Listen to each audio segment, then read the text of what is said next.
দেশজুড়ে ক্রমেই তীব্র হচ্ছে জ্বালানি তেলের সংকট। গাজীপুর, খুলনা, সিলেট, বাগেরহাট সহ দেশের বিভিন্ন জেলায় দীর্ঘ হচ্ছে ক্রেতাদের লাইন। সন্ধ্যা হলেই বন্ধ হয়ে যাচ্ছে অনেক ফিলিং স্টেশন, ব্যাহত হচ্ছে শিল্প কারখানার উৎপাদন।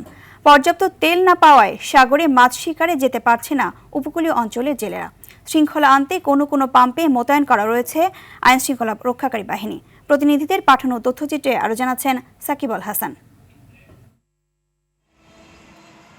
গাজীপুরের কালিয়াকৈরে জ্বালানি তেলের সংকটে চরম ভোগান্তিতে পড়েছে মোটরসাইকেল চালক, স্থানীয় পরিবহন ও দূরপাল্লার পরিবহনের চালকরা। সকালে ঢাকা-টাঙ্গাইল মহাসড়কের কালিয়াকৈরে 15টি ফিলিং স্টেশনের মধ্যে দু একটি পাম্পে তেল দিতে দেখা গেলেও রয়েছে দীর্ঘ লাইন, তবে অধিকাংশ পাম্প বন্ধ রয়েছে।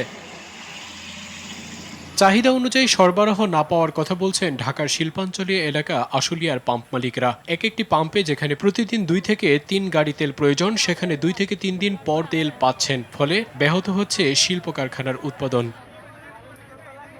পাবনার ঈশ্বরদীতে তেল নিতে পাম্পে ভিড় করছেন শত শত গাড়ির চালকরা। পেট্রোল ও অকটেনের পাশাপাশি সংকট দেখা দিয়েছে ডিজেলের। যশোরের চৌগাছায় জ্বালানি তেল সংকট মোকাবেলায় বিভিন্ন পাম্প পরিদর্শন করেন চৌগাছার উপজেলা নির্বাহী কর্মকর্তা। জ্বালানি তেলের সংকট দেখা দিয়েছে দ্বীপ জেলা ভোলায়। গেল কয়েকদিন ফিলিং স্টেশনে ডিজেল বিক্রি হলেও আজ তাও পাচ্ছেন না ভোক্তারা। খুলনায় সন্ধ্যা হতেই বন্ধ হয়ে যাচ্ছে ফিলিং স্টেশন। মেশিনের গায়ে ঝুলিয়ে দেওয়া হচ্ছে তেল না থাকার সাইনবোর্ড। প্রয়োজনীয় তেল কিনতে সকাল থেকে বিভিন্ন ফিলিং স্টেশনে ভিড় করছেন অনেক মানুষ।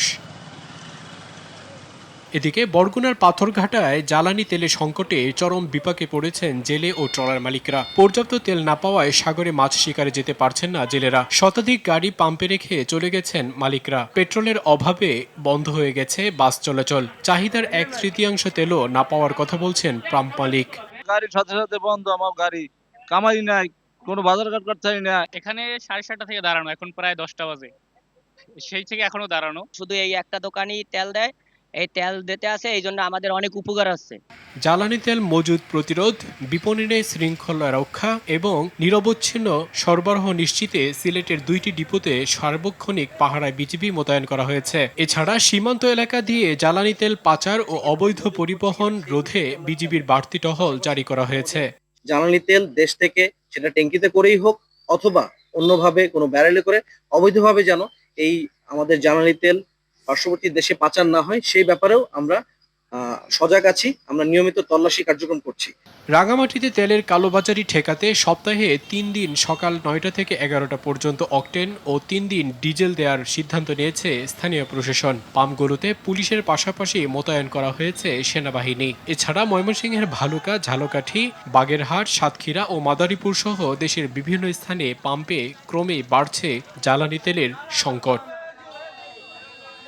সাকিব আল হাসান, RTV।